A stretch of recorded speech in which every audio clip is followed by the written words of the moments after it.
Pernah kebayang nggak gimana nasib para tenaga kesehatan kalau dilihat dari kacamata ramalan kuno?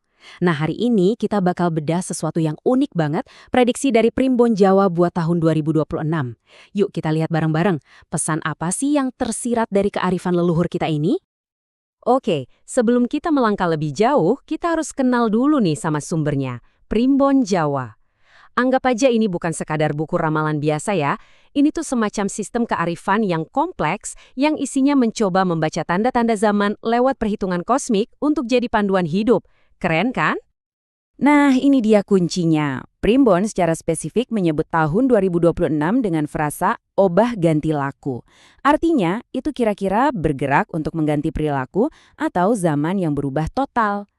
Frasa ini seolah jadi sinyal bahwa kita akan masuk ke sebuah periode perubahan besar, di mana semua yang tadinya stabil bakal diuji habis-habisan.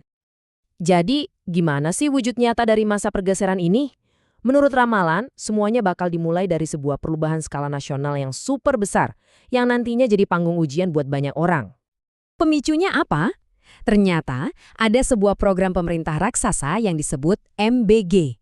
Program inilah yang diramalkan bakal menyedot hampir semua perhatian, energi, dan juga sumber daya bangsa kita. Nah, disinilah letak ketegangannya. Di satu sisi, semua perhatian dan dana negara lari ke program MBG. Tapi di sisi lain, sektor kesehatan malah kayak terpinggirkan. Beban kerja mereka justru makin berat, tapi anehnya, dukungan dan sumber dayanya malah makin menipis. Ironis banget.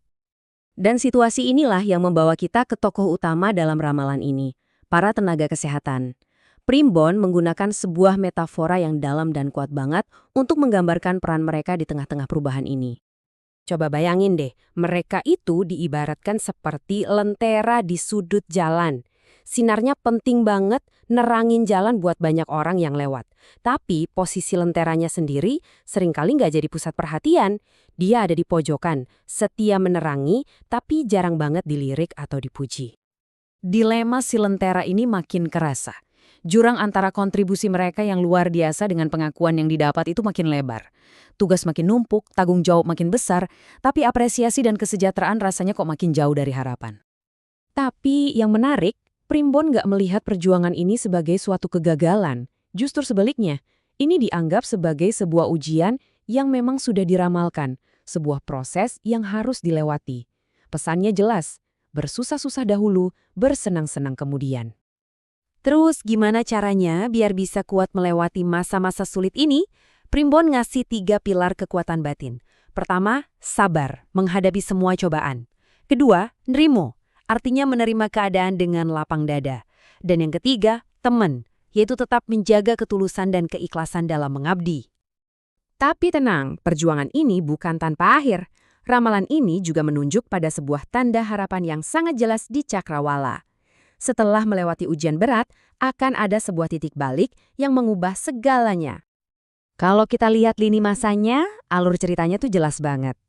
Dimulai dari tantangan yang makin berat di awal tahun, lalu masuk ke fase ujian ketulusan di pertengahan tahun, dan puncaknya ada tanda harapan yang muncul di akhir tahun. Bener-bener sebuah perjalanan dari gelap menuju terang. Tanda itu apa? Sesuatu yang indah di langit. Frasanya adalah lintang kartika katon cetah, yang artinya kira-kira bintang kejora terlihat dengan sangat jelas. Kemunculan bintang ini adalah simbol bahwa kejelasan, harapan, dan arah yang benar akan kembali.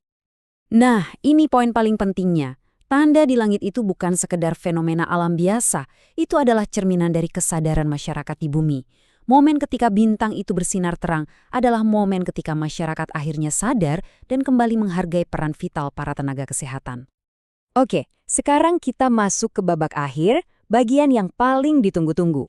Kita akan lihat gimana pengakuan yang baru ditemukan ini akhirnya berubah menjadi berkah yang nyata bagi mereka yang tetap tulus bertahan. Dan inilah imbalannya, bagi mereka yang tetap setia pada sumpahnya, jalan hidup mereka akan dimudahkan. Berkahnya pun datang dari berbagai arah loh. Ada pengakuan publik, ada kesempatan-kesempatan baru yang terbuka lebar, dan bahkan kebahagiaan itu merembes sampai ke keluarga mereka. Pepatah ini benar-benar merangkum perjalanan mereka dengan sempurna.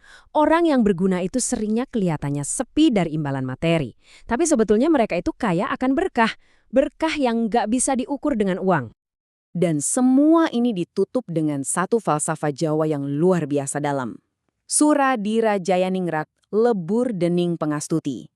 Artinya, segala bentuk kekuatan, kekuasaan, dan keperkasaan pada akhirnya akan luluh dan kalah oleh kelembutan, ketulusan, dan cinta kasih. Keren banget kan? Sebagai penutup, yuk kita renungkan sejenak. Lepas dari ini ramalan atau bukan, cerita ini sebetulnya memancing satu pertanyaan besar untuk kita semua. Apakah kita benar-benar menghargai para penyembuh di sekitar kita? Atau jangan-jangan kita harus nunggu bintang kejora muncul dulu baru sadar akan peran vital mereka? Ini jadi cerminan buat nilai-nilai kita sebagai masyarakat.